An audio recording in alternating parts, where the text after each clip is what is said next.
Hey everyone, and welcome back to the channel. If this is your first time here, my name is Travis and this is the Hale Haven Homestead. For the past 12 weeks, we have been setting out on the journey to turn this shed into a bathhouse. Even further than that, we are a small family that is setting out on the journey to being self-sufficient, or for having a property that is self-sufficient anyway. So starting out in summer, we used the tractor to remove topsoil and overburden to then create a stable and level pad.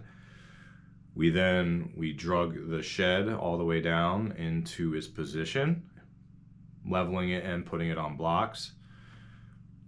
We then did the framing, the electrical, the plumbing, and I think that brings us to the present day. We just had Thanksgiving. I don't know if you can see my breath or not, but it's 28 degrees today, and I got a problem. The shower? It's not there. So I'm still confident that I can finish this project before the beginning of snowmobile season, or before the beginning of being snowed in, because I think once we get snowed in here, there's not going to be any more work done for the season. There are a few things that need to be done. In my mind, there are 3 more steps that need to happen before we're finished here. The first one is going to be insulation and vapor barrier. I don't know exactly whether or not the exterior of this shed was wrapped with house wrap, whether or not the seams and the corners were taped. I'm not going to take any of the sheeting out on the outside to check, but in that train of thought, I am going to put a vapor barrier on the inside here in between the insulation and the tongue and groove, just to do everything I can to combat the moisture infiltration from the shower itself. Okay, so let's just see about finishing the insulation. Let's get a vapor barrier up, and then let's see what else we get into today.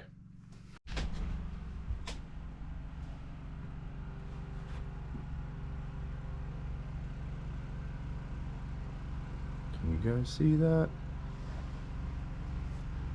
See if I can hold still long enough. You can see it on the ice out there. It is snowing. Uh-oh. So I guess this makes it real. It's time to finish this. I guess this makes it real. I guess it's time to finish this shower. So what we have, ooh, got snow on you. Where do I?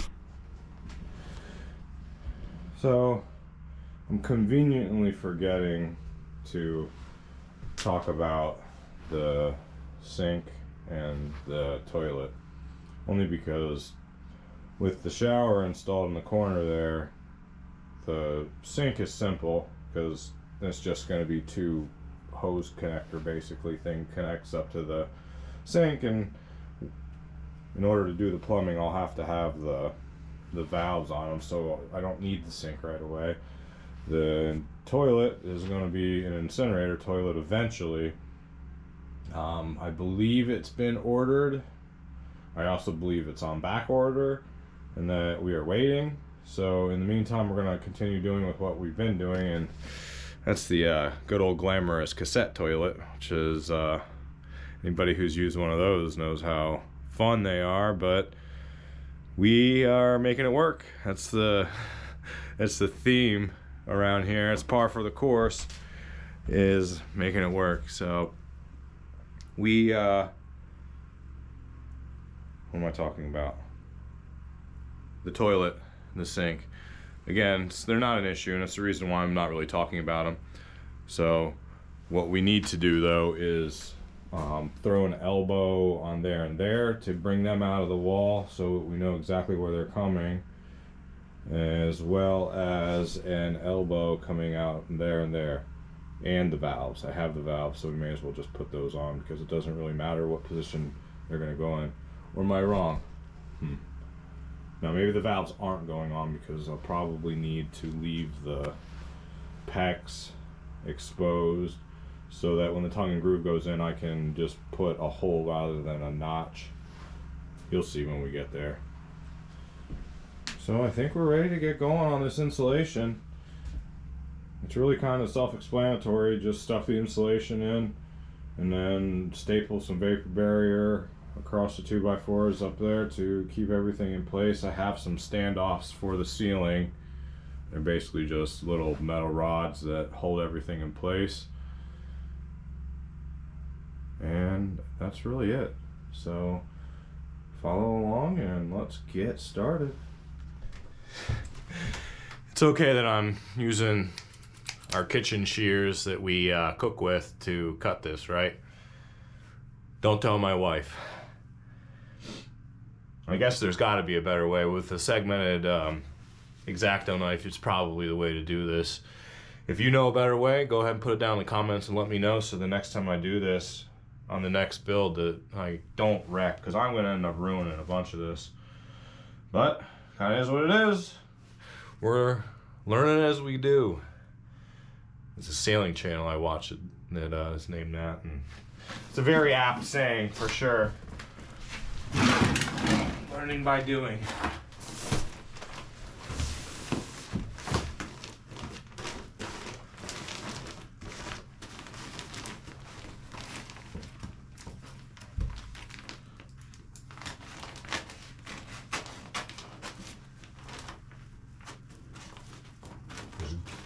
There's gotta be a better way.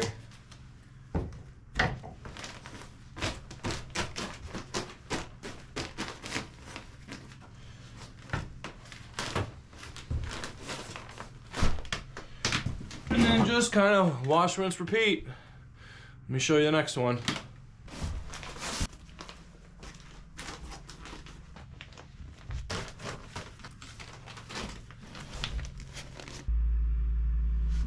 Alright, actually we're gonna start working our way back towards the front now, because I have a feeling I don't have enough insulation. I only have, what, 3 more rolls?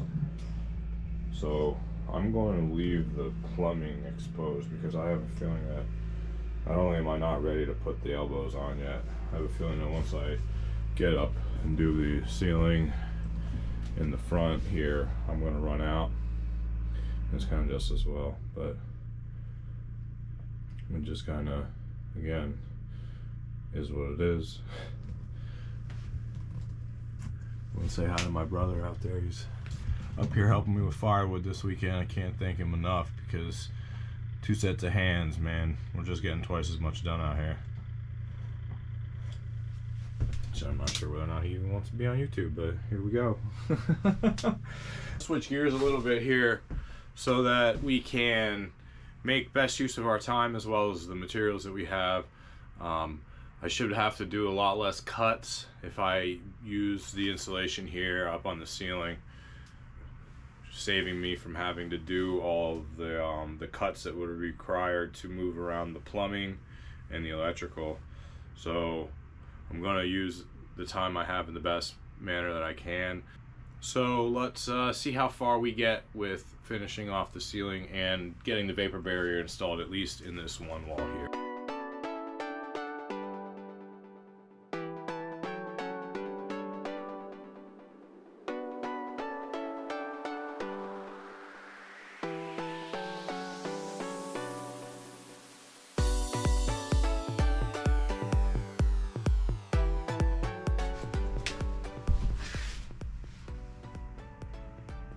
And I can already tell that I'm going to have a problem, because I have 3 rolls of insulation left, and that run took almost an entire roll of insulation. So 1, 2, 3, 4, 5. How did I miscalculate that much? No, it's not worth worrying about at this point. Let's just see how far we can get. We may as well just use up everything we can where we can. This isn't gonna go, I don't think it'll go on the, maybe it will. Out cutting.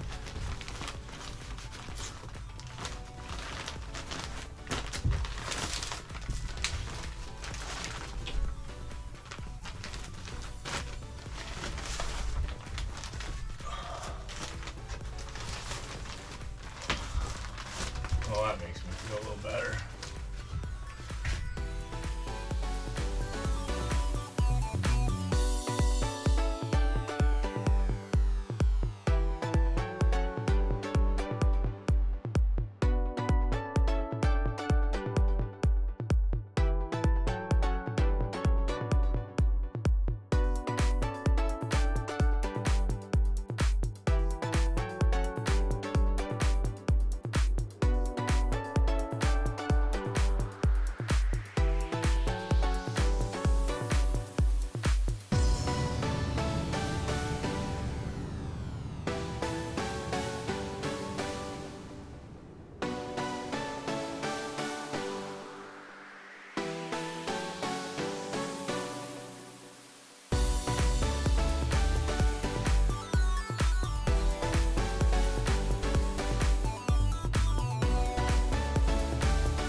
Hey, so we're running out of light quickly. I hope you guys can still see. My brother helped me do the vapor barrier on this wall and the ceiling here, and it was about the time we did the ceiling and we had all this overlap here going, why the hell did I cut right there? I started in that corner and worked my way this way. We literally should have started the whole sheet right there and then let it cover both walls without making any cuts. I don't know what I don't know. Definitely would have done it differently. And I'm certain I have flashing tape at home that I can cover that seam with, but it would have been nice not to have to. In the same vein, I'm going, man, it's 3 o'clock. I still could do some work, and I think I'm going to, because I have 2 more sections of insulation here, and I can do that one, I can do that, I can do everything up there. I can basically do anything that doesn't have any plumbing on it, because I want to wait as long as I can, because like I said, of wanting to make sure I have no leaks before I close everything in. So let's in typical Hale Haven fashion, let's work around ourselves and let's redo some work, and let's just keep trucking along. Oh lordy.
So I did more than I thought I was going to. Didn't do as much as I'd hoped. I used almost all the insulation. I made the determination to do as much of this back wall as I can, as well as any place that doesn't have any plumbing. I think I am making the right call on making sure I can get this all tested before I close it in. I may actually not even put any insulation here. Put in the comments, am I gonna have problems with all of this freezing because it's on an exterior wall? Will having the insulation there prevent that, or am I just going to need to keep it heated in here? You know, I haven't really put a whole lot of thought into that problem, but I suppose I should have. I guess either way we're going to find out. So the vapor barrier is in. It's another one of those, I think I talked about this in another clip, but why did I cut that? Oh, stupid. So we got that cap all insulated. At the corner, there's one little, I'm going to do this here, but I kind of have to get moving. We got this little bit as well, but I'm going to finish that in. I actually am recording this right now because we're running out of daylight, and I want to get the snowblower attached to the tractor before we call it quits here. And it's not really a video worthy type event, so I'm not going to record it. So we gotta rush over there and do that. So like I said, we've done a lot. We still have a lot to do, but we're just plugging along, doing what we can. Next week we'll be finishing off this little bit of installation that we still have to do, because I'm going to finish the plumbing, and then next week when my wife is here, we're going to do the tongue and groove, and we're going to end up kind of just having to do everything all at once. But hey, as long as it gets finished, I don't care what order it gets done. So I just want to take a quick moment. I really wanted to thank everybody for watching and following along here with what we got going on. It's really kind of cool that people are interested in this and wanting to see what we come up with here, even if it's sometimes a bit amusing, sometimes a bit frustrating. Well, frustrating for me. But I would really appreciate if you would take the moment to consider hitting that subscribe button. It is free for you, and it helps me quite a bit. So again, thank you for watching, and I will see you all next week.